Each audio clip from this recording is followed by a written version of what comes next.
Hello there. This is Jen T. Grace, founder and CEO of Publish Your Purpose, and I am with my dear friend Fiona Dawson today. Ta-da! Hey, Jen. Fiona in the flesh. Oh my God. I love it. Oh So my good God. to be hanging with you. I know, and as you said it before we even hit record, like it's just like this is just a reason for us to chat. Exactly. That's why I said, oh, let's have a book launch because so we can hang out on camera and just Yeah, have a obviously. natter. All right. So Yes. we are here because we are launching your book for a second time. So this is Yeah, a different situation. So I want to just kind of start with what is the book about, and then we can kind of dissect the fact that you have fraternal twins here. so is this a sign that I'm greedy? It might be. So I'm just That gonna once wasn't enough. put up your book twins. Oh, my babies. They're so beautiful. Yeah, it'd be really funny if somebody had like a copy of each, and then like gifted or handed out the wrong one to someone. I know. Well, that's what I we can mean, talk they about could is easily get confused. right one or wrong one. Wrong one. Well, I mean, there's no such thing as a right or wrong, is there? They're just different. Mm-hmm. Yep. Yeah. Absolutely. So yeah, I've got this one here. I've got the safe for work one with me.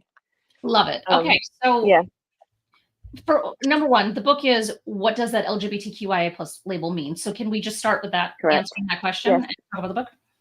yes. And in fact, if I did it again, which I'm not, I would actually put what does that LGBTQIA 2S plus Mhm. label mean? So basically, this is a cheeky explainer book talking about the spectrum of gender and sexuality, but with humor and ease. So the book is 21 chapters that take somewhere between 3 to 6 minutes to read, and they're very direct answers to very direct questions. So I have just opened chapter 2 here, and it says, "Is being transgender the same as being gay?" And in in fact, this is the shortest chapter in 2 sides of 1 page. I'll give you the direct answer to that question. So I started writing this, as you know, several years ago, and had my first book, Are Bisexuals Just Greedy, come out in 2022, which is also a cheeky explainer book, Mhm. because we're living in a time where people have lots and lots of questions, and there are a few resources to go to actually just get a very quick, direct answer to Mhm. a question that you might be too afraid to ask somebody because you're afraid of being cancelled or you're afraid of it being offensive and all this kind of stuff. And you just really need to know. And so I decided to write the book, and it's funny, I think. Maybe would you agree? It's like I there's a little bit of cheek in there. Yeah. I think it's very fitting for your personality, and I tell authors this all the time is, like, if your personality in your case is, like, funny, cheeky, there's, like, an accessible way that you just live and are, Yeah, you have to have I your book try. match that. Like, if you're super serious and stodgy, you don't wanna be writing a book that has humor in it. Like, it has to there has to be Yeah, a matching there, in my opinion. yeah. So, yes, I think your book matches you. You are the perfect mom to these, fraternal twins. Oh, thank you very much. Thank you. I'm so proud of them. So talk to me about, okay, so your bisexual, Are Bisexuals Just Greedy? This book came out a Yeah, while, not super long ago, but it came out a little while ago, right? 18 months-ish. Yeah, So it'll be 2 years in November, I think. yeah, which is wild. I can't believe it's that long. Yeah, yeah, And I feel like it has been out there doing its thing, providing opportunities for you, yes. but you came to us. Like you and I think it was over cocktails. I think it was over our virtual It cocktails. was. You're like, It was a bit. Yeah, I think I might want to change this up a little bit. So you now created the safe for work version. So can we talk about, like, really what that means? Because I feel like if someone doesn't know what's in one versus the other, they wouldn't really know, like, really what's different. yeah. So the first one, when I wrote it, I just like spewed from my head, which I wanted to do. Like I had all of these words and these funny jokes and cheekiness that was just up here, and I needed to get it out on paper on page. And so when it that book came out and I'm reading it in text and I'm thinking I'm very pleased with it, I'm proud of it. I don't take it back at all. But it's very much like this is like the very blunt truth of my lived experience. And I remember having conversations, I think with you and with close friends, and like, can I really say that? Should I Mhm. really put that? And everyone's like, no, yeah, this is you, this is you. And so did it. But then that book has helped me in so many different ways with my business. So my company's Freeline Productions. We produce multimedia content to help make corporate diversity, equity, inclusion, belonging, and accessibility programs more effective. So that involves speaking engagements, filmmaking, animation, all of that kind of stuff. And of course, the book is also a supplement to all of that work so that people can have something tangible to read and take away. And I realized that the book, in the version that I'd first written it, was so cheeky that some corporations just weren't at the right place to have Mhm. that book. And I wanted to make it accessible. And the work that I do is like meet people where they're at.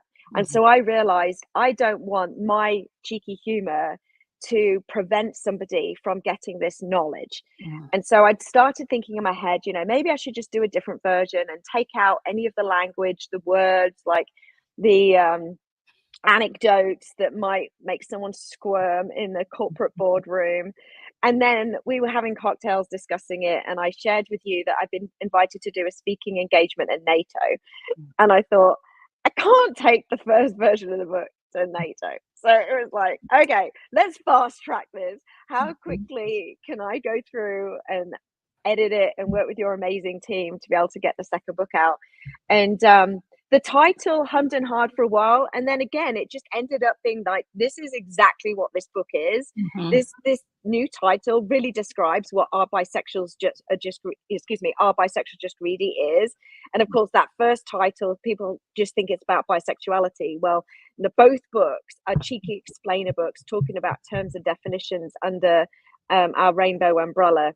Again with humor and ease. And so the first one was a number 4 bestseller, and then this one is hopefully a bestseller. Yes. And essentially, it's the safer work version. So it's been so fun to do. Yeah, and I'm very Yeah. grateful for you. It has been, and that to me just shows like your sense of humor, because even on this one, where it says like warning explicit content, like, Yeah, because it is right. So there, it definitely, so if you want the more edgy, the non-PG version, you gotta pick up the Our Bisexuals Just Ready. So to me, this is like the one that you're having a conversation with a friend, and they're asking some questions, and you're like, okay, they get a sense of humor. I'm going to give them this one. yeah, If you are, as I was saying to you before we went live, where I was in a heated discussion, we'll call it, with somebody yeah, who was asking me a lot of questions around a particular letter in this acronym, and this is the version that he needed, because yeah, he would not have been able to handle the other version. So it's kind of nice where it just gives you options, right? Where yeah, I prefer the non PG version because I think it's yeah, funny. There's a lightheartedness to it, and I also think if I go back in time to the first book I wrote, the title of it was "But You Don't Look Gay," and so, yeah. and then the second was "No, Wait, You Do Look Gay," and so like I just love that, because like humor works. Like we both know that humor works. So, and even this one is still funny, right? Yeah. It's just you can hand this to your boss and not get fired for it. It's like that kind of situation. Exactly, exactly. I Oh, didn't want to get anyone fired for no, reading my no, book. no, not at all. So, how are you using this book? So, you were talking about NATO, like that was kind of the Mm. catalyst of like, all right, I could really kind of, I got to come in here strong. So, what's your big picture vision for either what you want people to do with this book, or how you might want them to engage with you in relation to the book? Like, what is that? What's the vision? There are several responses to that question. Um, Number one, I would say it brings me so much joy when I find out that someone has found my book and used it at a Thanksgiving dinner, for example, or some kind of family event Mhm. where you've got everybody around the table, you've got one or two queer family members who are so sick and tired of that uncle or grandparent or whoever it is asking very direct, hurtful questions about their identity. And instead of having to try and explain or getting into an argument or like the whole thing just, blowing up, you can just whip this book out and find the chapter that addresses the question and have that person read it before dessert is served. So I just really love knowing that it's been super helpful. And then when I've done book readings and events, I love it when I get parents coming up to me and they're like, my kid is like non-binary and I'm going to buy this book for both of us and we're going to read it together. That's been amazing. And yeah, it just seeing people's faces when they realize, wow, here's something that helps me explain to other people who I am. So I love that bit. And then another ambition I have for the book is eventually to turn every chapter into a piece of animation. So the way I started writing the first book was I was doing a proof of concept episode of my TV show, which is now called Queer Caravan, and I'll go into that some other time. I realized that people wanted to understand what's the difference between the word cisgender and transgender. And I made a 2-minute piece of animation that people can find on YouTube explaining the difference between those words. And then I realized, oh wow, people have got so many other questions. So I started writing scripts to turn into animation. And then before I knew it, I realized, well, these scripts make for a really cool, book. So that's how the book came out. So I would really love to see the day, and I know one day I will, where every chapter is actually made in an animated format that you can find online and within the TV show Queer Caravan that I'm working on. So that's a big goal and ambition. And then I'll say the third one as well, though, is the speaking engagements. I love going to corporations and giving speaking engagements on any of these topics, and then having their employees receive a copy of the book, or of course, like having a fireside chat during Pride. I did one actually in March with a company, and we just set it up literally at a fireplace and talked about the book, and like I read a chapter and got so many really great engaging questions from the audience. So it's so good. It's just a great tool to have. I love it. It really is. And what I love is that, like, if you're just, you and I have both been in the queer space, like just as individuals for a long time. Yeah. Also in the advocacy space, helping advocate on behalf of others within the community in some form or fashion. And I am willing to bet that at least half of our community has no clue what the majority of these terms mean. So I would also venture a guess that a lot of allies probably know the definitions of terms more than people in the community itself, which is kind of wild when you think about it. And also why I think it's amazing, because, even talking about like just some of these I think are funny, where why are straight people putting their pronouns in Zoom? I feel like that's such a great question to answer. But, are drag queens transgender? Like just those things that I feel like, and I always want allies to know that, like, you're not expected to know all of this, right? It is just a willingness and an openness to learn. That is really, I think, what most of us are going for. And guess what? We in the community also have a role and a responsibility to be an ally to other people in this acronym. And I love that your book helps everybody do that. Yeah, correct. I think that our community has for a long time not applied the label ally to themselves. But in fact, we should. Every human being has the capacity to be an ally. I'm a cisgender, bisexual, immigrant woman living with a non-apparent disability. I can be an ally to anyone of any other identity outside of those identities, and to identities, that people share with me as well. And like this separation of, oh, here's the queer community and here are all the allies, I think is something that needs to evolve and change and like blend, and realize that people we've labeled as allies actually are part of us, and vice versa. And I also recently was having a really cool conversation with somebody talking about how they're moving away from saying our community and saying our population. And I'm trying to replace that word myself now as well, to realize that we are a population of people within a population, rather than like a separate community. And population kind of gives much more of a statistical, like a number, a numerical feel to who we are. and less like separation. Yes, we can feel community. I'm not saying, let's disband community at all. But when it comes to advocacy, thinking of ourselves as a population of people within, humanity, kind of, I think, is a strong form of advocacy for us all as well. Yeah, I like that. I haven't heard that yet, but yeah, I think that makes sense. Yeah. And then I think also when we think of the word community, it almost feels like there's an inherent belonging that people don't feel like they are part of or belong to. And so, Correct. yeah, it seems a little more neutral and more accurate. Interesting. Yeah.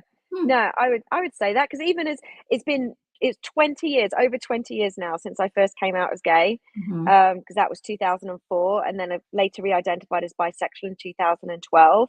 And so throughout the 20 years span of me being in the community, I haven't really felt like I've belonged in many spaces, many of our queer spaces. So it's kind of like we've just like given that word and we stick with it, without considering it. Yeah, and I think that's what makes us multidimensional. And I know there's a lot of arguments where people are like, why are there so many letters? Why are there so many acronyms? Why? And it's like, because it's nuanced. It is incredibly nuanced. And like my former work, as you know, was helping companies market within or to the LGBTQIA plus population. And it was like, there was always this like, let's market to like the cis white gay guys, and there was like no room for even marketing to women, and this was like in the like mid 2000s, and it's like how but now it makes sense that we have defined, but I also still want to hold space for people who are curious and want to know more, but they might be afraid to know more because they're afraid they're going to say something, they're going to step in it, and they're not going to. So I think that letting that curiosity lead the way. Exactly. In fact, that makes me like here. I always love to bring my dad into it. You see the illustration of my dad. Yep. And that's with the introduction. What's all the fuss about these labels anyway? And I think a lot of people feel like that, including people who are part of our population. Completely agree. It's like, what the hell? Yeah, I think it's tricky, especially if you do have, like you do identify yourself with a number of sublabels. I just say queer because lesbian is way too confining for me, but trying to rattle all of the other ways I describe myself, I'm just queer. I like that word. There's plenty of people who hate it though, right? So like, it's all the spectrum in the population. It is completely. I love it.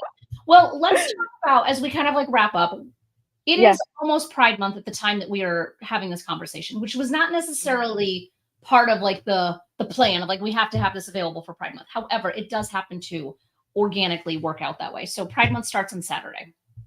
Yes. Is there anything that you can do to support people right now who might be like, oh shit, having a panic moment of like, we didn't prepare properly? Is there anything that you can do to supplement any of those panicked moments? Well, yes, I'm here to save the day. I get booked to do speaking engagements throughout the year. Of course, Pride is the busiest month for speaking engagements. But a lot of corporations, if they're pulling back on their budget for Pride, I love doing fireside chats. And so I'll have ERGs that will reach out to me, and we'll just do, a Zoom call, or if I happen to be in the same city, we'll be in person and just have a conversation about a chapter of the book. I can do a book reading and like do a Q&A. And I've often found that those conversations in the fireside chats are just as good as the speaking engagements in many ways, because you talk about the same topic, but it's more of a casual conversation. So if there's anyone out there who's thinking, oh my God, we haven't done anything, we haven't planned anything, or like, you need to change plans, then I am available for fireside chats. But of course, again, like, throughout the year as well. September will be Bisexual Awareness Week as well. So you want to talk about all the bi plus things, that's a good time too. Yeah, I think that's the key, right? Pride is not just June. So let's just be mindful of that. And there's a lot of other awareness weeks and days and things like that all come in the fall. So, including National Coming Out Day, which is October 11th. Yeah, October. Yep. So I had it come out on Coming Out Day. Not. So when did you came out on October the 11th? My book did last year. Oh, your book did? Okay, sorry. Yes. No, I came out in 2000. I don't know what month it was, but it was in 2000. So I've been out just a little longer than you. That's okay. It's like a good race, right? Yeah, it tracks. It works. It works. This is so good. So I put your website is along the bottom of the screen. So if anyone wants to get in touch with you because they are having that panic of like, I want to do something next week, at least you can try and have a conversation, see if it's available. Or Yes. if there's anything later in the year that someone might want to do with you, there's so many opportunities. And then Yeah. if for some reason people have forgotten your website or how to get to you, they can always come through me at PYP and I will happily Yeah. be a conduit and make sure that they get to you. And in fact, like I actually am starting to do this for companies as well. I'll be in studio next week filming like a 15 to 20-minute TED talk for a company, and that's what they're using for Pride. They're going to distribute that internally. And I love that model because now they've got evergreen content and they can have like several different speakers and that kind of stuff. So that's something that I'm looking to develop more of is a series of videos of the speaking engagements and stuff that people like corporations can buy. So Yeah, and can pretty reuse. cool. It's such a great way Yeah, to do it. I actually just did a yeah. webinar last week with a corporation who brought in like their vendors, their clients, like just brought in everybody, and it was on LGBTQ topics, and they're just trying to like help their Awesome. vendors do better this season. I haven't done Wow. one of those in a while, and they were like, "Yeah, and this is how we're going to repurpose it for this. We're going to put it here." Like they had a whole plan for. I'm like, that is the way to do it. Like if you're going to put any Yeah. effort in, may as well have a good strategy for how you're going to reuse it over and over again if you can. If Correct. it's done well as you would do in a timeless way. Well, thank you very much. Yes, we're doing ours in studio. I'll even have my hair and makeup done. Yes.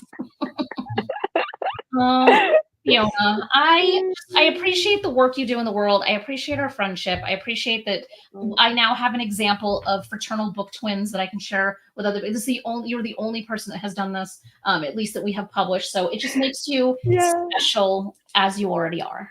Thank you. Thank you. The feelings are very mutual, Jen. Thank you. All right. Well, thanks everybody. I will be back actually tomorrow for talking about a completely different topic about caregiving, launching a different book. But check out Fiona's work, check out PYP, and I will see you all later. Bye. Bye. Bye-bye.